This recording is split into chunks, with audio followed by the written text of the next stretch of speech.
तो हेलो दोस्तों।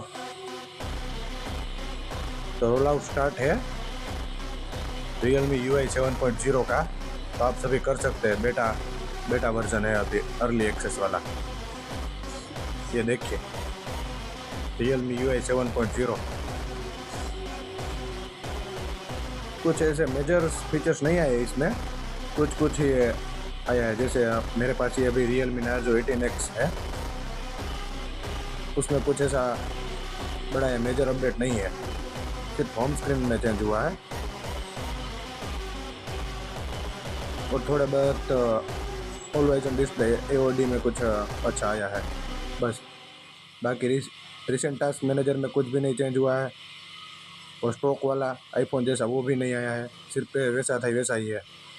सिर्फ बहुत बड़ा अपडेट दे दिया है रियलमी वालों ने, और कुछ नहीं किया है। तो उसको वो अपडेट तो देना चाहिए। ओके, तो चलो, थैंक यू दोस्तों।